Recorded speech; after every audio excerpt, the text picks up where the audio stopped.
We've all heard of The Exorcist. For a lot of people, it's one of the scariest movies ever made.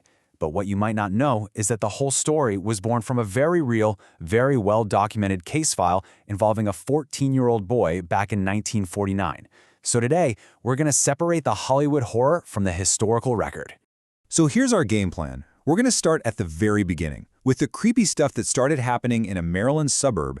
Then we'll follow this story to St. Louis, where the church gets involved, and dive into the exorcism rituals themselves. After that, we'll step back and look at how the stories don't quite line up, and figure out how this one case became this massive cultural phenomenon that we're still talking about today. You know, this story doesn't start on some spooky movie set. It begins in a totally normal-looking house in a quiet suburb of Washington, D.C., right in the middle of a cold winter back in 1949. At the heart of all this was a boy who, for decades, was only known by the pseudonym Roland Doe. We now know his name was Ronald Hunkler. He was just a regular 13-year-old kid, an only child from a pretty standard middle-class family. And here's a wild twist. He grew up to be a NASA engineer. Yeah, an engineer who helped put men on the moon, all while carrying this incredible secret from his childhood. So where did this all begin? Well, it seems to trace back to a family tragedy. Ronald was really close to his Aunt Harriet. She was a spiritualist, and she's the one who introduced him to the Ouija board. And then, right after she died in January of '49, things started getting weird. The family started hearing noises, first dripping, then scratching, with no explanation at all. And it didn't stay just noises for long. Pretty soon, things started getting physical. According to the family, a picture of Jesus would start shaking on the wall whenever Ronald got close to it. Then, heavy furniture supposedly started moving all by itself, and his bed would shake so violently that it would sometimes literally throw him onto the floor. Okay, so as you can imagine, the situation is just spiraling out of control. The family's search for help gets more and more desperate, and it ends up taking them hundreds of miles away from home. Now, the family did what any of us would do. They looked for rational answers first. They took Ronald to doctors, to psychiatrists at Georgetown, but nobody could find anything medically wrong with him. Their own Lutheran pastor saw some of the stuff happen and was totally stumped, so he suggested they talk to the Catholic Church. They tried one exorcism, but it was stopped abruptly when the priest was apparently injured by the boy. But the thing that really sent them packing for St. Louis was bizarre. The family claimed that red welts would just appear on Ronald's body, sometimes even forming words. And one day, the word Louis was supposedly scratched clear as day on his ribs. They took that as a sign and headed west to stay with relatives. So once they're in St. Louis, a cousin who went to St. Louis University gets them in touch with a professor there, a guy named Father Raymond Bishop.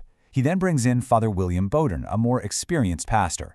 Those two, along with a younger priest, Father Walter Halloran, would become the team at the center of this whole ordeal. With the official green light from the Archbishop of St. Louis, these priests were about to begin one of the most intense and, honestly, one of the most well-documented exorcisms of the entire 20th century. And you gotta forget what you've seen in the movies. This was not some quick, dramatic fight. No, this was a long, grueling process. Over several weeks, the priests performed the rite of exorcism on this boy, somewhere between 20 and 30 times. Eventually, they even moved him to the psych wing of a local hospital just to keep things contained. The reason we know so much about what happened in that room is because one of the priests, Father Bishop, kept this incredibly detailed diary. And the stuff he wrote down is just terrifying. He wrote that Ronald spoke in this deep, guttural voice that wasn't his own, that he reacted violently to things like crucifixes, and that he had to be physically restrained. The diary says he cursed, he spat, he even broke another priest's nose. And just like before, words like hell would just appear as scratches on his skin. And then, after weeks and weeks of this torment, on April 18th, it just stopped. Gone. During one final, really intense session, witnesses said a loud bang echoed through the hospital. Ronald suddenly went completely calm, looked right at the priests, and just said, "He's gone."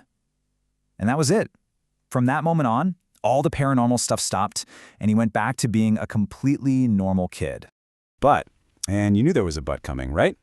The story isn't that clean.